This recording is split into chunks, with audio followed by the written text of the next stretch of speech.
বাংলা নববর্ষের প্রথম দিন পুণ্যভূমি তারাপীঠ মন্দিরে পুজো দিলেন তৃণমূল কংগ্রেসের বীরভূম জেলা সভাপতি অনুব্রত মণ্ডল। সঙ্গে ছিলেন তার কন্যা সুকন্যা মণ্ডল। নববর্ষের সূচনায় মা তারার আশীর্বাদ নিতে হাজির হন তারা, যেখানে অনুব্রত মণ্ডল পুজো দেন নিজের নামে, কন্যা ও স্ত্রীর নামেও।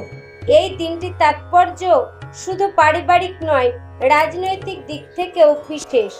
কারণ অনুব্রত মণ্ডল পুজো দিয়েছেন রাজ্যের মুখ্যমন্ত্রী মমতা বন্দ্যোপাধ্যায় এবং দলের সর্বভারতীয় সাধারণ সম্পাদক অভিষেক বন্দ্যোপাধ্যায়ের নামেও।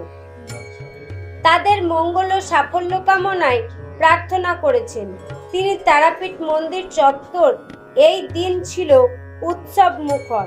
সাধারণ ভক্তদের পাশাপাশি স্থানীয় নেতাকর্মীদের মধ্যে অনুব্রত মণ্ডলের উপস্থিতি আলোচনার কেন্দ্রবিন্দুতে ছিল। নববর্ষে এই আধ্যাত্মিক বার্তা যেন আরও একবার তৃণমূল নেতার দলনিষ্ঠ ও ধর্মীয় বিশ্বাসকে সামনে নিয়ে এলো। বীরভূমের তারাপীঠ থেকে সায়ন ভান্ডারীর রিপোর্ট, তারাপীঠ টিভি।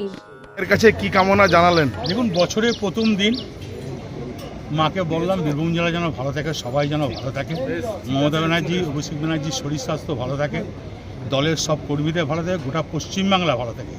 মমতা ব্যানার্জি, অভিষেক নামেও পুজো দিলাম, আমার মেয়ে আমার স্ত্রীর নামেও পুজো দিলাম। আমি সুকুমারের সঙ্গে কাল কথা হয়েছিল, সুকুমার সকালের দিকে জানি প্রচণ্ড ভিড় হয়েছিল, আমি বিকালে। সামনে তো বিধানসভা ভোট, মায়ের কাছে কি চাই? মাকে যা বলার বলে দিয়েছি, মাকে পার্সোনালি বলতে হয়। 11টা আসনে মাকে যা বলার বলে দিয়েছি পশ্চিমবঙ্গের সঙ্গে। 11টা আর একটা তারাপীঠে বড় হোম করবো, সেদিন যা বলার বলবো। সুকুমারের সঙ্গে কথা বলি।